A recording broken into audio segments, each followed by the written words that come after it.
अपनी यात्रा के अंतिम पड़ाव में गंगा नदी का जल लगातार बढ़ता चला जाता है। हमने झारखंड में देखा, गंगा का पानी विशालकाय दिखाई देता है। राजमहल की पहाड़ियों से गुजरकर गंगा अब फरक्का के रास्ते बंगाल में प्रवेश करती है। फरक्का मुर्शिदाबाद जिले का एक हिस्सा है और 1975 में यहाँ पर गंगा नदी पर एक बांध बना था। गंगा बंगाल के अंदर न केवल एक भूगोल बनाती है, बल्कि एक इतिहास भी बनाती है।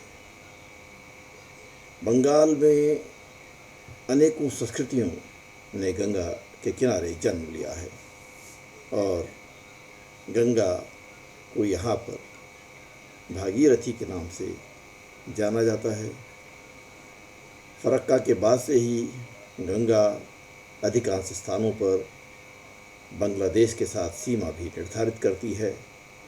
बांग्लादेश में गंगा को पद्मा नाम से जाना जाता है, लेकिन पश्चिम बंगाल में गंगा को भागीरथी के नाम से जाना जाता है। फरक्का से आगे चलकर गंगा की यात्रा और भी महत्वपूर्ण हो जाती है। एक हिस्सा बांग्लादेश निकल जाता है और दूसरा हिस्सा गिरिया नामक स्थान से पश्चिम बंगाल के विभिन्न जनपदों से होकर बंगाल की खाड़ी में जाता है। भागीरथी और हुगली भागीरथी रिवर नेटवर्क के बनने की कहानी एक महत्वपूर्ण सांस्कृतिक अध्याय है, जो इस यात्रा में हमें बहुत अच्छे से दिखाई दिया है और महसूस हुआ है। आइए गंगा की इस बंगाल यात्रा को समझें। फरक्का के बाद गंगा धुलियान नामक स्थान से गुजरती है। धुलियान समुद्र तल से 4 मीटर की ऊंचाई पर है और एक तरफ फरक्का उत्तर में, औरंगाबाद दक्षिण में और पाकुड़ पश्चिम में है। पूरब में गंगा नदी बहती है। 1909 में यहाँ पर म्यूनिसिपैलिटी की स्थापना की गई थी। धुलियान मुर्शिदाबाद जिले का एक प्रमुख व्यापारिक केंद्र था, जहाँ से बांग्लादेश के राजशाही तक जहाज़ों के जरिए व्यापार होता था। क्योंकि धुलियान एक लो लाइन एरिया में बसा हुआ है, 1952-53 में धुलियान शहर पूरी तरह से बह गया था। 1970 में भी लगभग 50,000 लोग यहाँ विस्थापित हुए थे और 10,000 हेक्टेयर उपजाऊ ज़मीन खराब हो गई थी। यह क्षेत्र सॉइल इरोजन का लगातार शिकार है और अपने मूल स्थान से लगभग 5 किलोमीटर खिसक चुका है। पुराना रेलवे स्टेशन 5 किलोमीटर पहले था, अब वो पुरानी बाढ़ में ख़त्म हो चुका है। लेकिन नए शहर में भी मानसून के समय बाढ़ के कारण से भारी तनाव पैदा हो जाता है, क्योंकि नदी का पानी लो लाइन एरियाज़ में घुस जाता है, जिसके कारण से हज़ारों लोग बेघर हो जाते हैं। धुलियान के बाद गंगा निमिटिटा नामक स्थान से गुजरती है। निमिटिटा में लगभग 200 वर्ष पूर्व एक राजबाड़ी की स्थापना की गई थी। इस स्थान को प्रख्यात फिल्म निर्देशक सत्यजीत रे ने अपनी फिल्म जलसाघर में बहुत बेहतरीन तरीके से दिखाया है। उनकी फिल्म जलसाघर एक क्लासिक फिल्म मानी जाती है, 1952 में बनाई गई। निमिटिट्टा में आकर गंगा दो हिस्सों में बंट जाती है। एक हिस्सा सीधे बांग्लादेश की ओर जाता है, जिसे पद्मा नदी कहा जाता है। दूसरा हिस्सा गंगा का आगे बढ़ता है। तो लोग इस दूसरे भाग को भागीरथी कहते हैं। हालांकि आधिकारिक तौर पर भागीरथी की शुरुआत यहाँ से कुछ किलोमीटर आगे चलकर गिरिया नामक स्थान से होती है। गंगा का जलस्तर यहाँ भी निचले इलाकों में घुस जाता है, जिससे हजारों एकड़ फसल को नुकसान होता है। किसानों को बहुत तबाही झेलनी पड़ती है। मछुआरे अब पानी के कम होने का इंतज़ार कर रहे हैं और उन्हें उम्मीद है कि दुर्गा पूजा से पहले वे हिल्सा मछली पकड़ पाएंगे। इस गांव में हमने मछुआ समुदाय के एक व्यक्ति से गांव में बाढ़ के असर और आने वाले समय में मछलियों पर, उनके उत्पादन पर एक बातचीत की।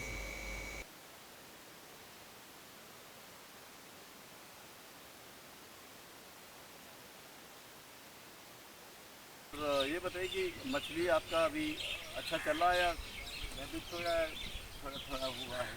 अच्छा हाँ, और अभी पानी थोड़ा घटेगा तब फिर ज़्यादा होगा। तो कितना एक महीने में कितना मछली अगर नॉर्मल टाइम पे कितना का बिक्री होता है?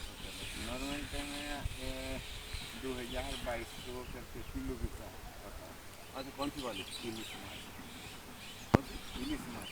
हिल्सा? हाँ, अच्छा हिल्सा जो है 2000-2500 किलो क्या मिल जाता है आपको? हाँ मिलता है। तो आपका मछली जैसे आपने पकड़ा तो कोई और भी उसमें बोलता है कि हमारा हक है या? नहीं, हम लोग के जो मैसिंग वाला नाव है ना, हाँ जी। जाल है, सब अपना बनाया हुआ है। तो यहाँ से खरीद के हम पकड़ के लेकर आते हैं। अब व्यापारी है जो बाज़ार में आड़त है, वहाँ पे ऑक्शन होता है, अच्छा बिकता है वहाँ से। तो जैसे आपने ऑप्शन करा तो आपको लाभ है उसमें या नहीं है? हम तो पकड़ के लाया है। तो आपको कितना मिलता है? हमको जितना 2000 किलो जो देता है ना, अच्छा अच्छा तो वो धर पकड़ो, वो कमीशन ले लेता है। हाँ सब में धर 7 रुपया, अच्छा। हाँ कमीशन ले लेता है। उसके बाद जितना मिलेगा दे देता है। तो इधर जो ज़्यादातर लोग हैं वो आप क्या नाम है नमो शुद्रा समाज के उधर पर अब मंडल लोग कौन से समाज के लोग? मंडल है तो चलो, हम तो मंडल है, हमारा गांव पूरा मंडल है। अच्छा आपका गांव पूरा मंडल है तो मंडल लोग ही मतलब मछली का काम करते हम लोग सब मछली करते हैं। हैं? अच्छा पैसे ये पड़ता है। अच्छा बोल रही है तो बच्चे लोग कभी आपको कोई सरकारी नौकरी वगैरह कभी दे? हाँ देता है, हमारा छोटा भाई नौकरी करता है। आपका छोटा भाई नौकरी करता है, आपके बेच नहीं करते? नहीं, हमारा जो छोटे छोटे बच्चा है पढ़ता है। अच्छा पड़ता है। तो यहाँ पर जो है नदी जो है वो पानी काटता है खेती खराब होती है यहाँ पर नदी से? यही है ज़्यादातर पानी। इधर नहीं करता है, करता वहाँ पे उधर। जैसे कई लोग बोलते हैं धुलियान बहुत शहर हाँ, खत्म हो इंडियन गया, आगे है, लाल गोला खत्म हो गया, लाल गोला इधर है। तो मतलब ये है कि इधर नहीं होता है। नहीं होता, धान भरा है इधर। अच्छा तो एक हम एक लोग दिन में मतलब एक महीने में आप कितना कमाते हैं? एक महीना में कितना होगा 1 लाख 1.5 लाख 2 लाख। 1-1.5 लाख रुपये कमा लेते हैं? कितने महीने 1-1.5 लाख रुपये कमाते हैं? कितने कितना महीने? महीना साल में होगा, कोई तो फिर वो नहीं होता है तो फिर दाल भात भी नहीं होता है। नहीं पर वैसे आपका पैसे अंदाज तो होगा कि घूमता साल है। भर में आप कितना कमा लेते हैं? साल भर वो पकड़ो ये 1-2 लाख। आप कहीं बोले एक महीने में कभी साल भर में? नहीं, अभी सीजन आता है ना, हाँ हाँ इल्सा मछली अभी ज़्यादा होगा ना, हाँ हाँ ये पानी घटेगा हाँ तो धीरे पानी ऐसा भरो पकड़ो ऐसा अच्छा सीधे अच्छा तो फैलाया हुआ है। अच्छा आप पानी जो आस्ते आस्ते जो घटेगा तो छोटा गंगा होगा हाँ हाँ तो मछली ज़्यादा होगा। तो उस टाइम तो में यहाँ पर हिल्सा आ जाती है। हाँ हिल्सा आता है। और कौन सी मछली आती है यहाँ पर? ये पैनास आता है, 7 लाख। बघाड़ मछली आता है, रोहू मछली आता है, कतला मछली आता है। हाँ तो सबसे ज़्यादा डिमांड हिल्सा की होती हिल्सा है। तभी तो नवरात्रि का सीजन आ रहा तो आपका डिमांड बढ़ रहा है। दुर्गा पूजा दुर्गा पूजा में वही हिल्सा मछली ज़्यादा आता है। ज़्यादा आता है। अच्छा सारे मछुआरे कितने परिवार होंगे यहाँ पर मछुआरों के? बहुत है, चलो ना दिखा देते हैं। तभी तो हमको जाना है, पूछ रहे हैं आपसे खाली अंदाजा है। बहुत है। 1-2,500? यहाँ पे इतना जो है ना, ये सब हल्दार है। अच्छा, सारा हलदार। हम लोग मंडल। अच्छा, मंडल और हलदार लोग। यहाँ से इधर पूरा का पूरा है, इसलिए वहाँ पे नाम है। अच्छा, लोग अभी भी नाव तो चला ही रहे हैं वहाँ पर। हाँ। तो आप स्टीमर चलाते हैं या वैसे? नहीं, ये बड़ा बोट चला। अच्छा, बड़ा बोट। तो पानी का जब बहाव ज़्यादा होता होगा तो वो पानी का भाव चल रहा है, जो इंजन है ना, नाव है। अच्छा, बोट है। अच्छा, मशीन है। अच्छा, मशीन है। हाँ, बहुत बहुत धन्यवाद जी।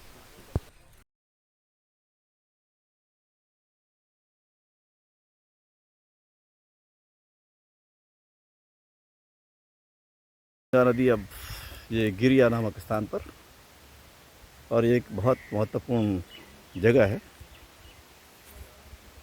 गिरिया में गंगा का जलस्तर काफ़ी ऊपर है और पानी बाढ़ के दिनों में लो लाइन क्षेत्रों में घुस जाता है, जिससे बहुत परेशानी का सामना करना पड़ता है। तो यहाँ पर गंगा एक महत्वपूर्ण क्षेत्र में प्रवेश कर रही है। बंगाल में गंगा का प्रवेश फरक्का से होता है और फरक्का के बाद ये गांव है गिरिया। गिरिया से गंगा की एक धारा जो है वो बंगाल को जीवन देती है। उसको बंगाल में भागीरथी के नाम से जाना जाता है। यहाँ से 500 मीटर आगे भागीरथी की शुरुआत होती है और फिर भागीरथी नदी जो है बंगाल के बहुत प्रमुख शहरों से गुजरते हुए बेरहमपुर, मुर्शिदाबाद, पलासी, उसके बाद नदिया, फिर बैंडिल और फिर चंदन नगर, कलकत्ता और हावड़ा, ये पूरी उसकी यात्रा है। और उसके बाद वो सुंदरबन के खूबसूरत इलाके में बंगाल की खाड़ी में अपने को समाहित करती है गंगा सागर में। लेकिन भागीरथी की इस पूरी यात्रा, भागीरथी का ये पूरा संस्कृति बंगाल के जीवन का एक अभिन्न हिस्सा है। यहाँ से गिरिया से लेकर के नदिया तक, नवद्वीप तक, भागीरथी जो है वो एक नॉन टाइडल रिवर कही जाती है। इसमें समुद्र की लहरों का कोई असर नहीं होता है और इसमें जालंगी नदी मिलती है और भी 2-3 नदियाँ मिलती हैं जो इसको और विशालकाय बनाती हैं। नदिया से इस नदी का नाम, नवद्वीप से इस नदी का नाम हुगली कहा जाता है और हुगली फिर आगे उसकी यात्रा बंगाल के अंदर अनेकों शहरों का निर्माण करते हुए बैंडिल, हुगली, चंदननगर, वैद्यवाटी, श्रीरामपुर, कोलकाता और हावड़ा, ये सारे शहरों को अपने में एक नई संस्कृति देते हुए हुगली फिर अंत में गंगा सागर में बंगाल की खाड़ी में मिलती है। गंगा सागर में उसका समापन होता है, लेकिन उससे कई नदियाँ बंगाल में बन जाती हैं। तो गंगा नदी का ये डेल्टा क्षेत्र, और इसकी एक ख़ास बात कि गंगा की कई धाराएं, अनेकों धाराओं, अनेकों नदियों को जन्म देती है, जिनको ये पता करना भी मुश्किल होता है कि उसको नदी का कौन सा नाम कहाँ से शुरुआत होती है। ये गंगा बांग्लादेश के अंदर आगे जाती है तो पद्मा नाम से इसको कहा जाता है और पद्मा का संगम होता है जमुना के साथ में और फिर एक नई नदी का निर्माण होता है जिसे मेघना कहते हैं और फिर मेघना भी अंत में जा कर के बंगाल की खाड़ी में अपने को समाहित करती है। तो बांग्लादेश से लेकर के और पूरा भारत का पश्चिम बंगाल के हिस्सा, ये गंगा का एक बहुत बड़ा डेल्टा क्षेत्र है। सुंदरबन के जैसे क्षेत्र जहाँ पर दुनिया के सबसे महत्वपूर्ण मैंग्रोव्स हैं, वो गंगा की इस बायोडाइवर्सिटी को और भी मजबूत करते हैं। तो इस समय हम भागीरथी नदी के मुहाने पर हैं, यानी कि भागीरथी के बनने की शुरुआत। एक बहुत महत्वपूर्ण चीज़ है कि भागीरथी जो है उत्तराखंड में जहाँ गंगोत्री से शुरू होती है तो उसका नाम भी भागीरथी है। और किस तरह से जब नदी अपने अंतिम पड़ाव पे आती है, यानी कि बंगाल की खाड़ी की तरफ आती है, तो बंगला क्षेत्र में पश्चिम बंगाल की शुरुआत से ही इसको भागीरथी नाम, फिर ये दोबारा से इसका जन्म लेता है, ये समझ लीजिए। और एक बहुत महत्वपूर्ण हमारी संस्कृति का एक महत्वपूर्ण अध्याय है कई बार लोग नहीं समझ पाते कि हुगली कौन सी नदी है, भागीरथी कौन सी है, लेकिन ये जो नदी है पीछे जा रही है, जहाँ बच्चे खेलते हुए दिखाई दे रहे हो, पद्मा नदी है। पद्मा बांग्लादेश में गंगा नदी को कहते हैं, हम उसे गंगा ही कहते हैं। तो ये गंगा का एक हिस्सा जो है वो सीधे सीधे बांग्लादेश की तरफ जा रहा है, और ये हिस्सा हम देख रहे हैं यहाँ से, ये यहाँ से अब पश्चिम बंगाल के अनेकों शहरों को बनाते हुए और वहाँ संस्कृतियों को बनाते हुए ये नदी वहाँ से गुजरती है। बहुत खूबसूरत पूरा भागीरथी का क्षेत्र है, उसके दोनों तरफ अनेकों प्रकार की संस्कृतियाँ बनी। लोगों ने, किसान, मजदूर, मछुआरे, उन सभी के लिए एक जीवनदायिनी वो नदी है। उसके अलावा जो है हमारी संस्कृति का हिस्सा है। और नदियाँ, और नवद्वीप में जो है इसमें जालंगी नदी मिलती है, और वहाँ से फिर ये जालंगी नदी से मिलने के बाद इसको हुगली नदी कहा जाता है। और फिर बंगाल के और प्रमुख शहरों जैसे चंदन नगर है, बेंडिल, श्रीरामपुर, कोलकाता, हावड़ा से होते हुए फिर अंत में जाके सागर द्वीप में इसकी यात्रा समाप्त होती है। और कुल मिलाकर के इस पूरे क्षेत्र को जो है हुगली या भागीरथी हुगली रिवर नेटवर्क कह सकते हैं। और बंगाल में नदियों के बनने और बिगड़ने की कहानी बहुत बड़ी है। इसको समझने के लिए हमें अपनी नदियों को लगातार उनके स्वरूप को देखना पड़ेगा और उनको बचा के भी रखना पड़ेगा, तभी हम एक समृद्ध देश और समाज बन पाएंगे। गरिया में भागीरथी के मुहाने पर खड़े होकर नदी को निहारना एक अभूतपूर्व अनुभव। ये वैसा अनुभव जैसे हम किसी नई नदी को बनता हुआ देख रहे हैं। हालांकि यह गंगा नदी का ही एक हिस्सा है, लेकिन छोटे से लकड़ी के पुल से जब हम पूरी नदी को निहारते हैं तो उसके इर्द गिर्द बेहद खूबसूरत हरे भरे पेड़ आपको एक संकेत दे देते हैं कि किस प्रकार भागीरथी नदी बंगाल को जोड़ने का काम करती है।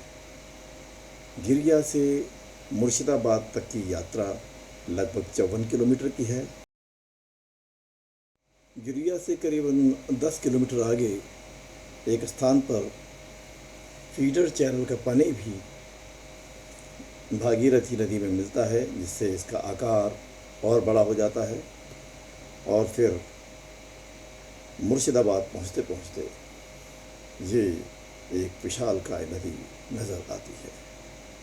असल में बेरहमपुर और मुर्शिदाबाद के बाद भागीरथी के दोनों ओर बेहद खूबसूरत शहर हैं। ये है भागीरथी नदी मुर्शिदाबाद बेरहमपुर के पास। बंगाल के सभी प्रमुख शहरों को और भी जीवंत बनाती हुई भागीरथी हुगली बंगाल की सबसे प्रमुख नदी, और कह सकते हैं कि गंगा नदी से पैदा हुई भागीरथी एक नई संस्कृति को जन्म देती हुई बंगाल की संस्कृति का एक अभिन्न अंग भागीरथी हुगली नदी को कहा जा सकता है।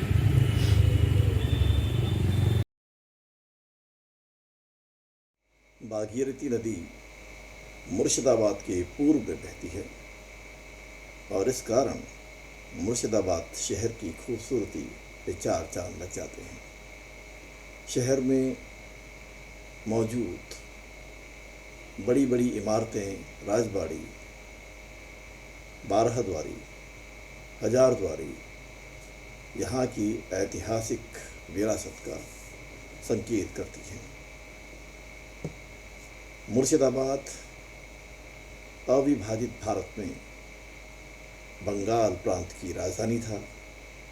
18वीं शताब्दी में मुर्शिदाबाद एक बहुत वैभवशाली शहर था और 70 साल तक बंगाल सूबे की राजधानी था, जिसमें आज का बांग्लादेश और भारत के पश्चिम बंगाल, बिहार और उड़ीसा प्रांत भी शामिल थे।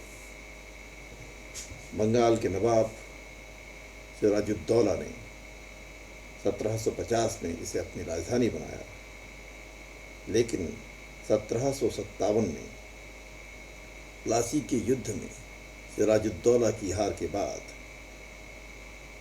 मुर्शिदाबाद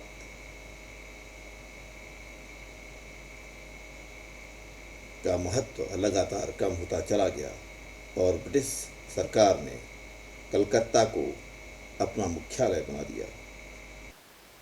मुर्शिदाबाद शहर हमारी एक ऐतिहासिक धरोहर है और इस ऐतिहासिक धरोहर को न केवल संरक्षित और सुरक्षित रखने की ज़रूरत है, अभी तो आने वाली पीढ़ियों को उससे रूबरू कराने के लिए पूरे प्रयास किए जाने चाहिए। ये देखना आवश्यक है कि किस प्रकार से उस दौर के शासकों का भी कोई वर्ल्ड विज़न था जो इन इमारतों के जरिए जाहिर होता है। मुर्शिदाबाद शहर में स्थित हजारदुआरी या वहाँ का इमामबाड़ा और वहाँ की खूबसूरत मस्जिदें इस बात की संकेत करती हैं कि कैसे उस दौर के शासकों ने अपने आप को संस्कृति और आर्किटेक्चर के लिए समर्पित कर दिया। यदि हम और किसी चीज़ से कोई सबक नहीं सीख सकते तो भी हम उस दौर के शासकों के या प्रशासकों के द्वारा बनाए गए बड़े बड़े भवनों, चाहे वो धार्मिक स्थल हों, इमामबाड़ा हों या कोई और राजबाड़ी हो, उसको देखकर ये सोच सकते हैं कि आज की इमारतें इतने वर्षों तक नहीं चल पा रही हैं और ये इमारतें सदियों बीत जाने के बाद भी उसी गौरव के साथ सीना ताने खड़ी हैं।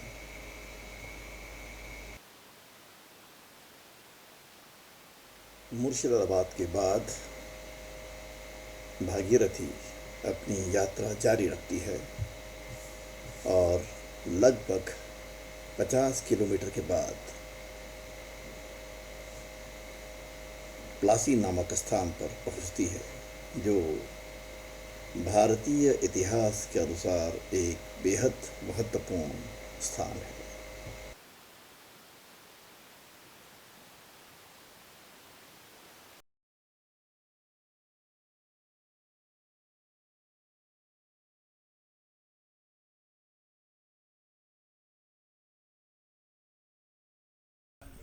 इस समय हम पलाशी में हैं, तो पलाशी भी कहते हैं और पलाशी पलाश के फूलों की जगह है। भारत के इतिहास में पलाशी का बड़ा नाम, क्योंकि यहाँ पर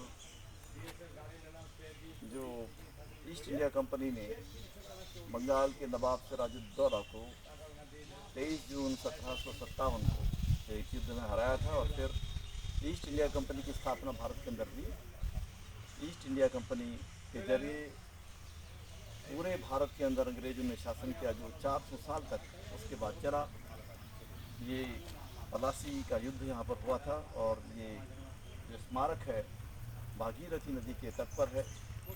नदिया से आगे इस नदी का नाम हुगली नदी होता है और ये हुगली अंत में जाके गंगा सागर में बंगाल की खाड़ी में अपने को समाप्त करती है। प्लासी के नवाब सिराजुद्दौला को नेताजी सुभाष चंद्र बोस ने बंगाल का अंतिम स्वतंत्र शासक बताया, लेकिन आज इस स्मारक की स्थिति बहुत अच्छी नहीं है। हमें अपने ऐतिहासिक स्थलों को संजो के रखने की ज़रूरत है। भागीरथी नदी के तट पर प्लासी के युद्ध के इस स्मारक को बहुत महत्वपूर्ण तरीके से बना के रखना चाहिए ताकि देश के लोगों को ये पता चल सके कि भारत के अंदर अंग्रेजी साम्राज्यवाद की स्थापना कैसे हुई थी। प्लासी के स्मारक के पीछे ही बहती भागीरथी नदी पूरे उफान पर नजर आई, जिसके कारण से आसपास के क्षेत्रों में पानी भर गया। भागीरथी नदी और गंगा की अन्य नदियाँ इन क्षेत्रों में मानसून के दौरान भयंकर तबाही लाती हैं। अभी तक हमारी सरकारें इस प्रकार की आपदाओं से निपटने के लिए कोई विशेष रणनीति या योजना नहीं बना पाई हैं। आवश्यकता इस बात की है कि गंगा और उसके तट पर रहने वाले लोगों की सुरक्षा और आजीविका को ध्यान में रखते हुए सरकार ऐसी योजनाएं बनाए ताकि इस प्रकार की आपदाओं से लोग समय रहते ही निपट लें और उससे होने वाले नुकसान को कम से कम किया जा सके। प्लासी के बाद हमारी भगीरथी यात्रा का अगला पड़ाव नदिया जिले में नवोदीप धाम है। नवोदीप धाम बंगाल और देश भर में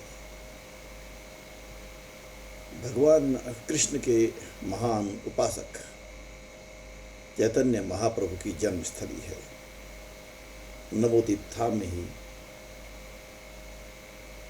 गंगा नदी की दूसरी धारा जालंगी भागीरथी में अपने को पूर्णतया समाहित कर लेती है और वहाँ से बनने वाली नई नदी को हम हुगली नाम से जानते हैं।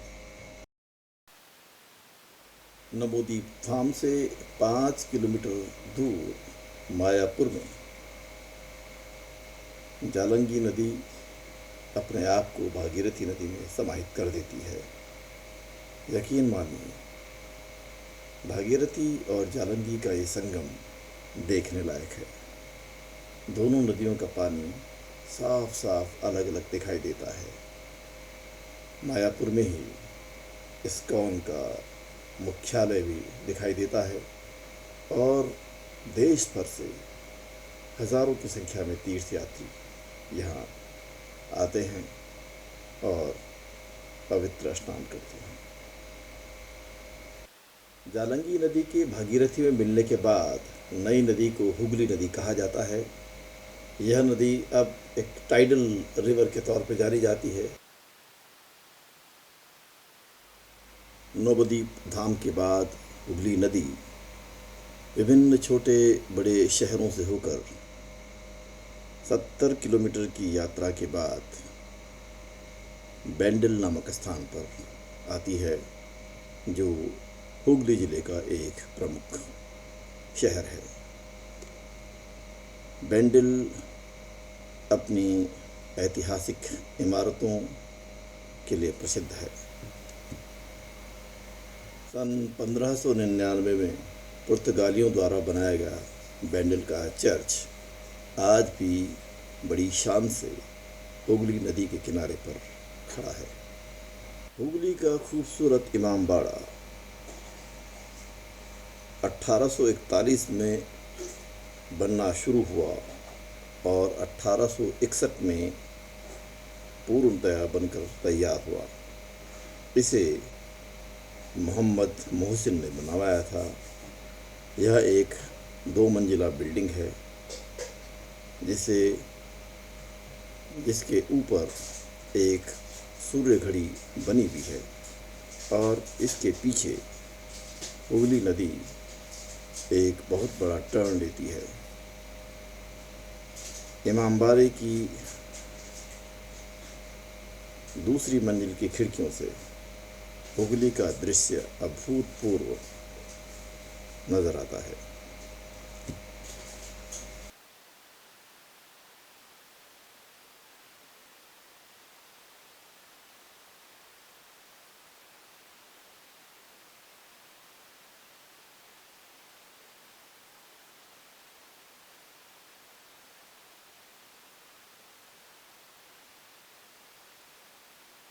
बैंडल शहर बांग्ला के प्रसिद्ध उपन्यासकार शरद चंद्र चट्टोपाध्याय की जन्मस्थली भी है।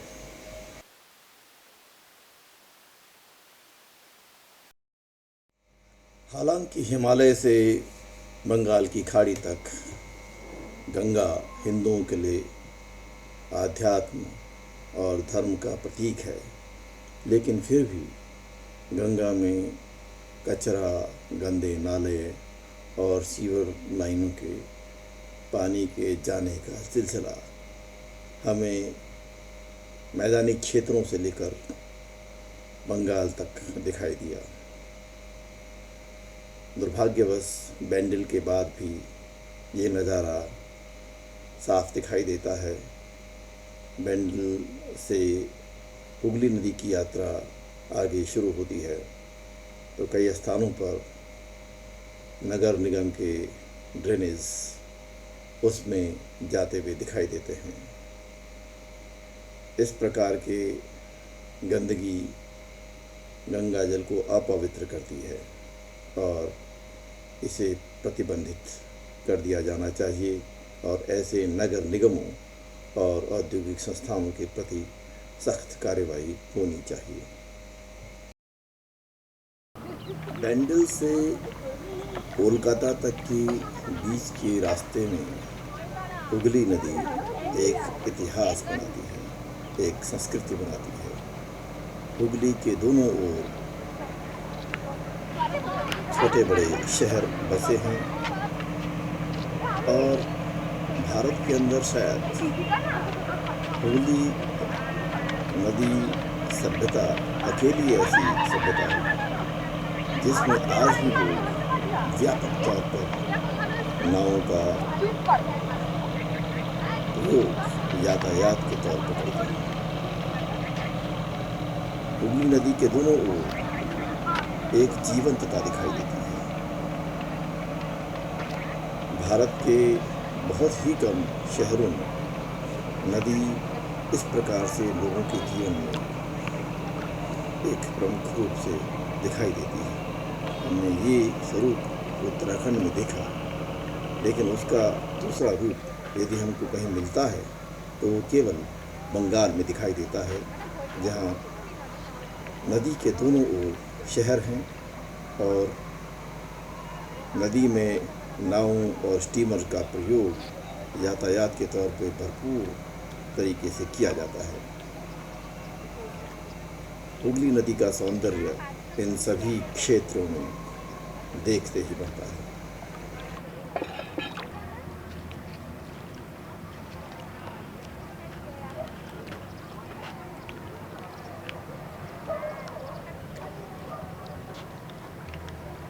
बैंडल के बाद हुगली नदी धीरे धीरे अपनी आगे की यात्रा पे चल पड़ती है और जो सबसे प्रमुख शहर उसके तट पर बसा हुआ है उसका नाम चंदन नगर है। चंदन नगर बंगाल की 6 नगर पालिकाओं में से एक है। 1950 तक यह एक फ्रेंच कॉलोनी था, यानी कि फ्रांस का एक उपनिवेश था और फिर यहाँ पर एक जनमत संग्रह कराया गया जिसके द्वारा लोगों ने भारत में विलय का प्रस्ताव किया। चंदन नगर से कलकत्ता की दूरी लगभग 30 किलोमीटर है और यह कोलकाता महानगर क्षेत्र का हिस्सा माना जाता है। चंदन नगर में हुगली का सौंदर्य देखते ही बनता है। Chandan Nagar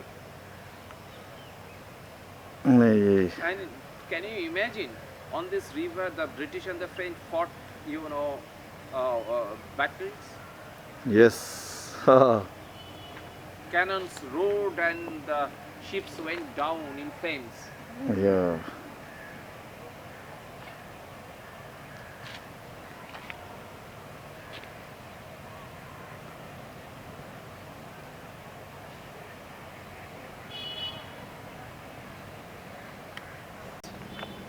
Chandanagar, was a French city till 1953. Chandanagar merged with India only after 53 through a plebiscite. Chandanagar, was a small French enclave, and at one time it was a great emporium. And when Clive came here, he was simply amazed at the kind of trade that was going on. And things, brought the British and the French into a clash.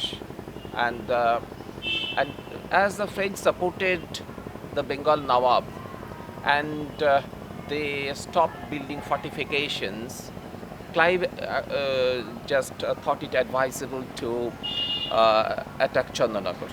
And after a pitched battle, he took possession of Chandanagar. He plundered, one of the richest men in Chandanagar, Indra Narayan Chowdhury, and in those days he collected about 74 lakhs from his household. And just to save his life, he hid himself in a temple, which is still in existence.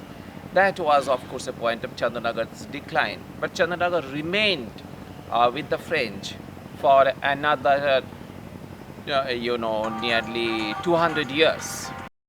Calcutta के बाद diamond harbour होते हुए हुगली नदी बंगाल की खाड़ी में मिलती है। बंगाल की खाड़ी में बंगाल के कुछ प्रमुख स्थान हैं और अनेकों नदियां अपने को समाहित करती हैं। बंगाल की खाड़ी से बंगाल के रिश्ते को हम अनेकों प्रकार से समझ सकते हैं। यहाँ पर कई एस्चुरीज हैं और लोग पर्यटन का भी आनंद लेते हैं।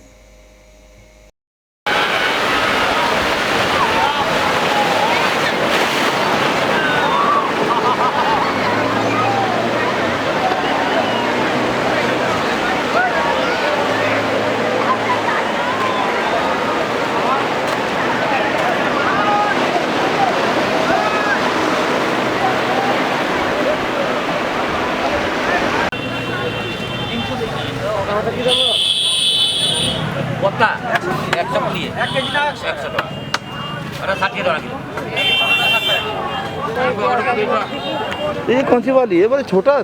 छोटा वाला ये आमुदी वाला है। ये आमुदी है। अच्छा, इसका मुंडी काटना पड़ेगा, भाजना पड़ेगा। अच्छा, इसका करी नहीं बनता पर करी बनता है। ये अच्छी वाली है ना, ये बढ़िया है। ये अच्छी वाला पॉम्पलेट है। हाँ, ये पॉम्पलेट है ना, मुझे पता है। अच्छा, पॉम्पलेट का कीमत क्या अभी, क्या भाव? का कीमत 1000 रुपया। 1000 रुपया। 1000। और इनका 100 रुपया किलो, ये 60 रुपया किलो, ये 50 रुपया किलो। और ये सब समुद्र का है या पानी, नदी वाला नहीं? ये नदी का नहीं, समुद्र। बंगाल में गंगा ने स्थानीय लोगों, मछुआरों और श्रमिकों को बहुत कुछ दिया है। मछलियों की ये वैरायटी हमें दिखाती है कि गंगा और उस पे आश्रित नदियों में कितनी जैव विविधता है और कितने लोगों को यह जीवन दान यहाँ दे पर रही है। क्योंकि नदी का संगम है चंपा नदी, ये बंगाल की खाड़ी में सीधे आ रही है। हम देख सकते हैं पूरा। हालांकि जब हम गंगा को उत्तराखंड से देखते हुए बंगाल की खाड़ी तक जब आते हैं, देखते हैं कि उत्तराखंड में नदियों का संगम बहुत साफ तौर पे दिखाई देता है। और जैसे जैसे हम नदियों का चरित्र बड़ा देखते हैं, उनका संगम भी एक बहुत अच्छे तरीके से नहीं दिखाई देता। ये बंगाल की खाड़ी है, पूरा समंदर बहुत बड़ा, और इसमें मिल रही है चंपा नदी। लेकिन उसकी विजिबिलिटी संगम की बहुत अच्छे से आप दिखाई नहीं दे रही। इस प्रकार से ये जो जगह है मोहना, बंगाल का, हालांकि अगर हम देखें तो कूड़े का अंबार यहाँ पर लगा हुआ है। ये भी हम देख सकते हैं किस तरीके से अभी भी जो है हमारे देश में टूरिस्ट प्लेसेस में या धार्मिक स्थानों पर अभी भी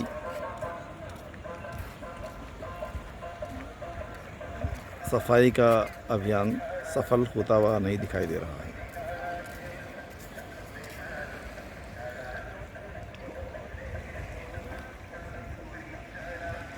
ये मोहना नदी शंकरपुर से चल के आ रही है और हम देख सकते हैं कि इस बंगाल की खाड़ी में ये सम्मेलन यहाँ पर हो रहा है और ये जाके सीधे अंदर जा रही है बंगाल की खाड़ी में। ये meeting point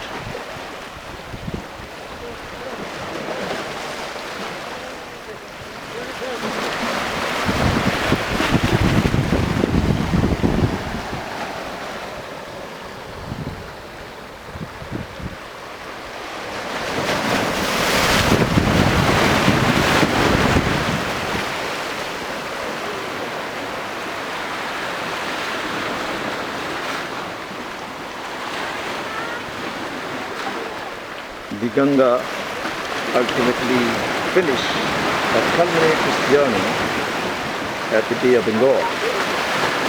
And look at the massive seashore, the beautiful sunshine and the waves.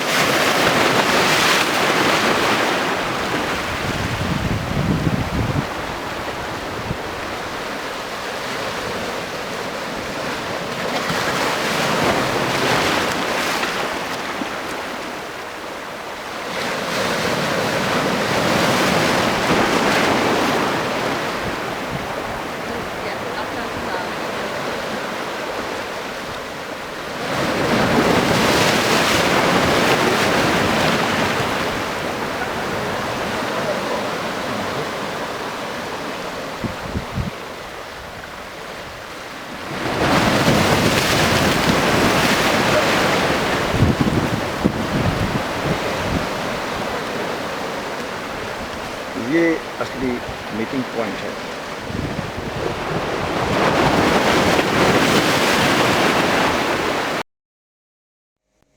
हालांकि दीघा आज एक टूरिस्ट स्पॉट है, लेकिन फिर भी आम जनता के मन में गंगा का जो महत्व है वो दीघा में आने पर भी पता चल जाता है, क्योंकि दीघा बंगाल की खाड़ी में है।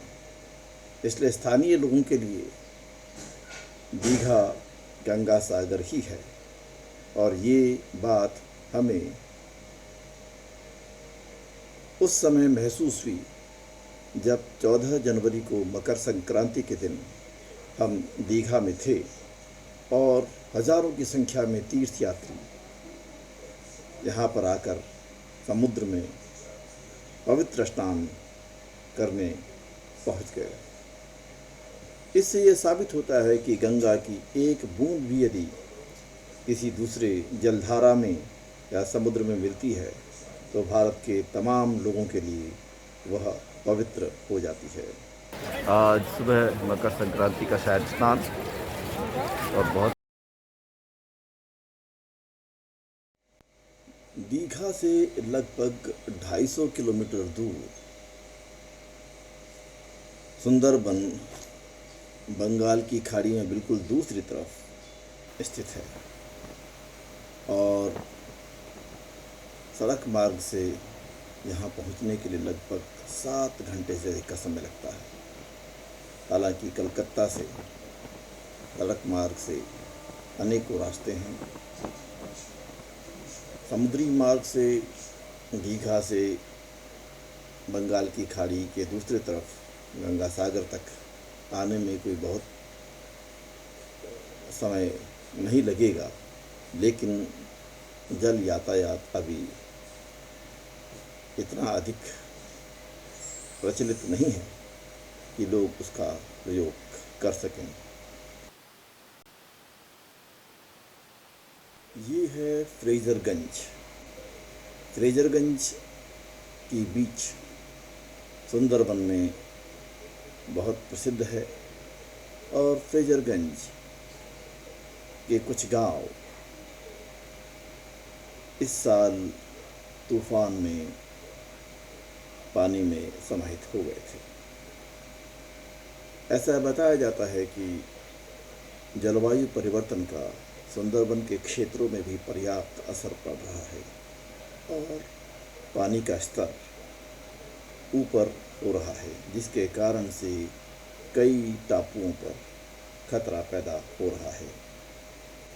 इसलिए आने वाले समय में हम सभी लोगों को जलवायु परिवर्तन के खतरों से सावधान रहना पड़ेगा और लोगों के मध्य पर्यावरण और जल संरक्षण, हिमालय संरक्षण आदि सभी के विषय में व्यापक चर्चाएं करनी होंगी। इस समय हम एडवर्ड क्रीक में हैं और एडवर्ड क्रीक से जम्बू द्वीप की तरफ जा रहे हैं। जम्बू द्वीप मानव रहित स्थान है और वहाँ पर उतरने की अनुमति नहीं है। इस जल यात्रा में हमें हुगली और मुरीगंगा की एस्चुरी साफ दिखाई दी। हुगली में इस समय आ रहे अनेकों अवयव या मिट्टी, पेड़ पौधे समुद्र में अलग अलग दिखाई दे रहे थे। समुद्री क्षेत्रों में क्रीक उस जगह को कहा जाता है जहाँ पर प्रकृति निर्मित छोटी जलधाराएं स्वतः ही पैदा हो जाती हैं, जिनका पानी ताज़ा भी होता है और समुद्र से उसका जुड़ाव भी होता है।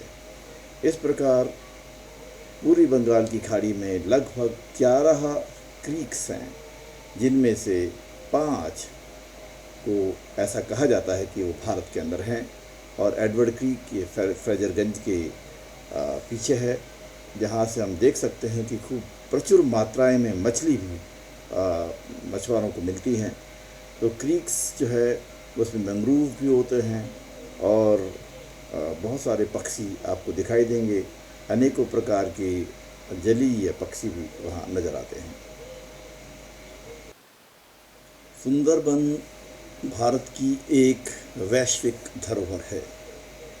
भारत और बांग्लादेश के बीच बंगाल की खाड़ी में सुंदरबन गंगा, मेघना और ब्रह्मपुत्र के डेल्टा क्षेत्र को कहा जाता है।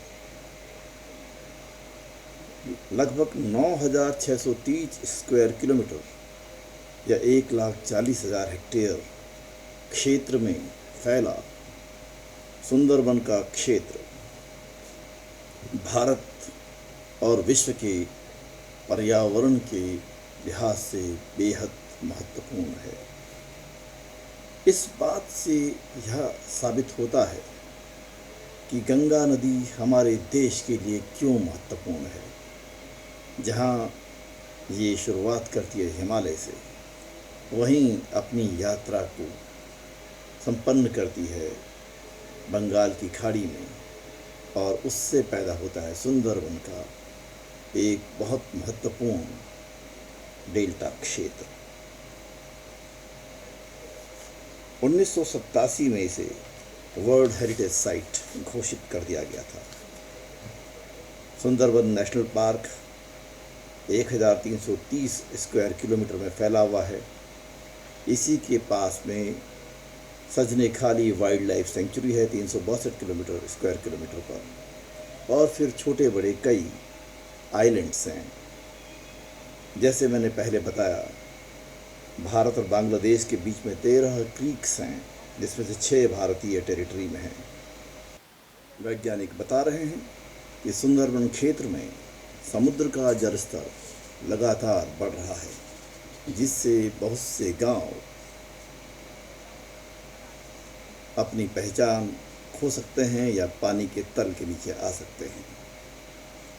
इसलिए गंगा और उसकी सहायक नदियों को समझना बहुत आवश्यक है, क्योंकि हिमालय से लेकर के बंगाल की खाड़ी तक की गंगा की यात्रा में हमने देख लिया कि हमारे पास कितनी बड़ी धरोहर हिमालय और सुंदरबन के रूप में है, और इन दोनों धरोहरों को हमें बचा के रखना होगा और पर्यावरण संरक्षण करना होगा। हमें अपनी जनता को जलवायु परिवर्तन के कारण होने वाले नुकसान के बारे में जानकारी देनी होगी, ताकि समय रहते ही हम लोग चेत जाएं और इसके प्रभावों को समझ सकें। कलकत्ता से गंगा सागर आने के लिए हमें काकद्वीप या नामखाना नामक स्थान पर पहुंचना होता है। सियालदह से नामखाना और काकद्वीप के लिए सीधे लोकल ट्रेन सर्विस है, जो आपको 2-2.5 घंटे के बीच में नामखाना पहुंचाती है। नामखाना और काकद्वीप दोनों ही स्थानों पर फेरी घाट और वेसल्स के पॉइंट्स हैं, जहां से गंगा सागर के लिए जल यातायात शुरू होता है। ये समझना आवश्यक है कि गंगा सागर के नाम से प्रसिद्ध द्वीप समूह को असल में सागर द्वीप कहा जाता है, और सागर द्वीप दो तरफ से हुगली और उसकी एक सहायक नदी या डिस्ट्रीब्यूटरी मुरी गंगा से घिरी हुई है। और जो सागर द्वीप का मेन पॉइंट है, जहाँ पर कपिल मुनि का आश्रम है और लोग गंगा सागर जिस स्थान को कहते हैं, वहाँ पर बंगाल की खाड़ी में ये दोनों नदियाँ मिल जाती हैं। और लेकिन जब हम अपनी यात्रा नामखाना और काकद्वीप से सागर द्वीप के लिए शुरू करते हैं, तो लोगों को ये महसूस नहीं होता कि ये हम यात्रा नदी में कर रहे हैं।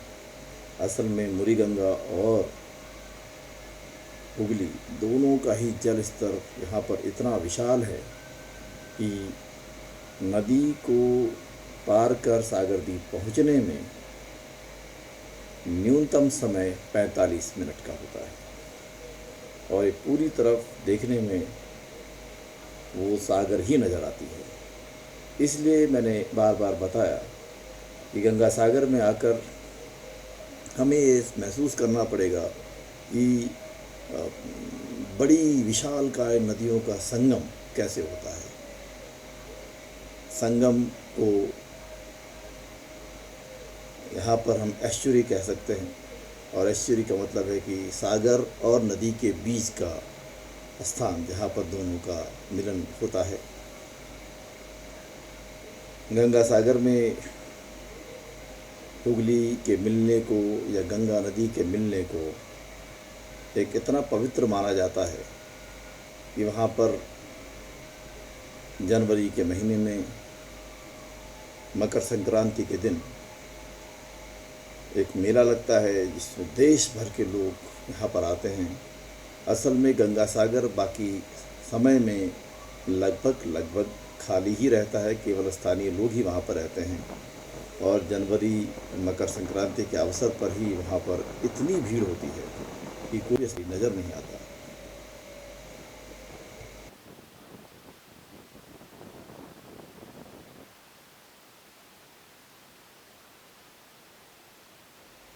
ये सागर द्वीप है और हम इस समय यहाँ पर पहुँचे हैं। सभी मंदिर या आश्रम इस समय बंद हैं और जनवरी में मकर संक्रांति के अवसर के लिए तैयार हो रहे हैं। इस समय यहाँ पर केवल स्थानीय लोग ही दिखाई देते हैं और कुछ गिने चुने पर्यटक। गंगा सागर का भारतीय सामाजिक सांस्कृतिक जीवन में बहुत बड़ा महत्व है, और गंगा नदी के बंगाल की खाड़ी में मिलने के कारण से इस स्थान को बेहद पवित्र माना जाता है। इसलिए यहाँ पर लोग हमेशा अपने सारे तीर्थों को पूरा करने के बाद आते हैं। तो इसका एक धार्मिक महत्व है, लेकिन उतना ही अधिक महत्व देश के पर्यावरण और भौगोलिक स्थितियों के लिए भी है, और इसलिए इस पूरे क्षेत्र को सुरक्षित रखना और संरक्षित रखना हमारा राष्ट्रीय कर्तव्य है। ये बात मैं इसलिए कह रहा हूँ क्योंकि हिमालय से लेकर गंगा सागर की इस यात्रा में हमने देखा है कि गंगा के पानी को जब भी हमने रोकने की और अप्राकृतिक तरीके से छेड़ने की कोशिश की है, उसके नतीजे बहुत भयानक हुए हैं।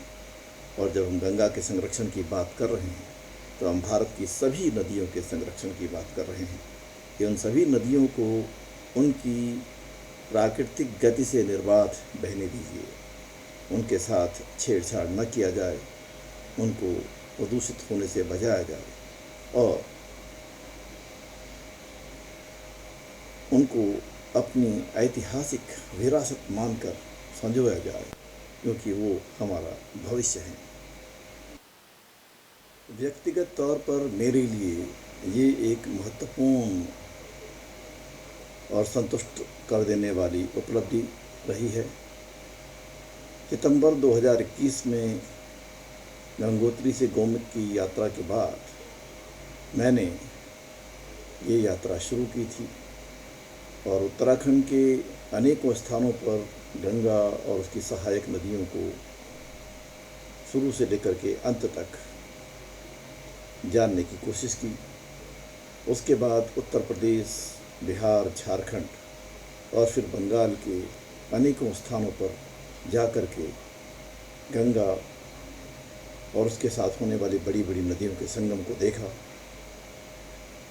गंगा के ऊपर आश्रित समुदायों की स्थितियों को भी समझने की कोशिश की और गंगा के तट पर विकसित हुए संस्कृति और समाज को समझने का प्रयास भी किया। गंगा की ऐतिहासिक विरासत को भी समझने का कोशिश किया कि किस प्रकार से गंगा के तट पर साम्राज्य बने, राज्य बने, इतिहास बने। आज गंगा सागर में आकर मुझे इस बात की संतुष्टि है कि मैंने भारत की एक ऐतिहासिक विरासत को अपनी आंखों से देखकर समझने की कोशिश की है। मेरी ये यात्रा यहाँ समाप्त नहीं होती है, क्योंकि यात्रा का उद्देश्य था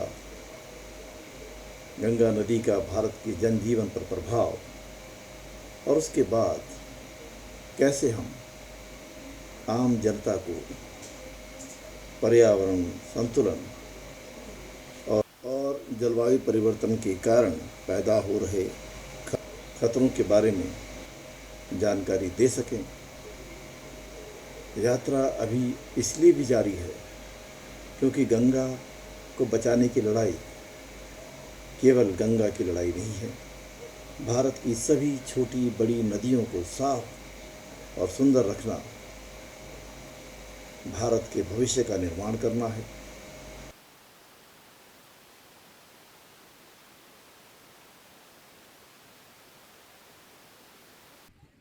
अपने 3 वर्षों पूर्व शुरू किया गया मेरा सफ़र गंगा की यात्रा का, उत्तराखंड के गंगोत्री से जो शुरू हुई यात्रा थी वो आज गंगा सागर में आके समाप्त हो गई।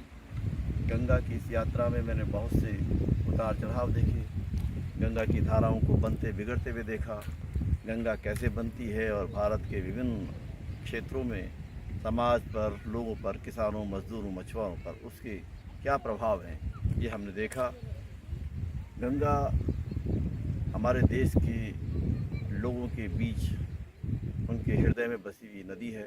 उसका कारण है उसके साथ जुड़ा हुआ महात्म्य, उसके साथ जुड़ा हुआ आध्यात्म और उसके द्वारा लोगों के जनजीवन पर एक अभूतपूर्व असर।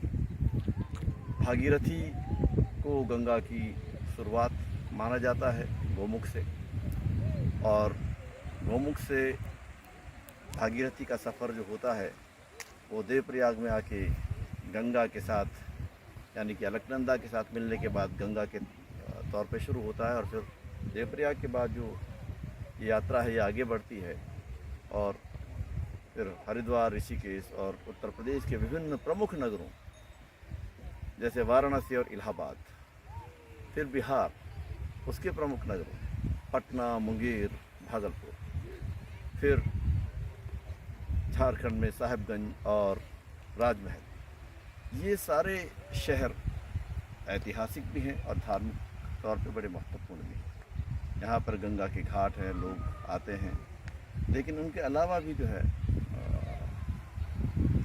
इतिहास इन जगहों पर है।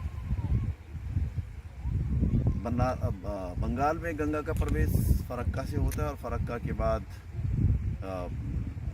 इसकी जो यात्रा है बहुत महत्वपूर्ण होती है और गिरिया नामक स्थान पर इसकी एक धारा से फिर एक धारा नई बनती है, जिसको बंगाल में भागीरथी नदी कहते हैं। और भागीरथी नदी जो है गिरिया से चल के फिर मुर्शिदाबाद, बेरहमपुर और पलासी होते हुए नदिया, नवोदीप, अनेक नगरों से होते हुए इतिहास बनाते हुए ये अंत में जाके गंगा सागर में मिलती है। तो ये है कि गंगा की धारा है और लोग ये मानते हैं कि गंगा की एक बूंद से भी एक सागर जो है पवित्र हो जाता है और उसका महात्म्य भी यहाँ पर है। क्योंकि अगर देखें तो गंगा की जो मुख्य धारा है, जो मुख्य नदी है, वो बांग्लादेश में प्रवेश करती है पद्मा के नाम से, लेकिन भारत में भी एक बड़ा हिस्सा उसका भागीरथी के जल में है और इस कारण से गंगा सागर को लोग बहुत ही पवित्र जगह मानते हैं। क्योंकि आध्यात्मिक और सांस्कृतिक तौर पे गंगा सागर भारत में विभिन्न संस्कृतियों को मिला करके गंगा की जो यात्रा होती है उसका एक सिंबल है। और इसलिए जो है गंगा की इस यात्रा को हमको इस संदर्भ में देखना पड़ेगा कि आज जो भारत में क्लाइमेट चेंज हो रहा है, जो कई समुद्र का जल ऊपर उठ रहा है, जिसके कारण से कई गांव खत्म हो चुके हैं और आगे भी ऐसी संभावनाएं हैं।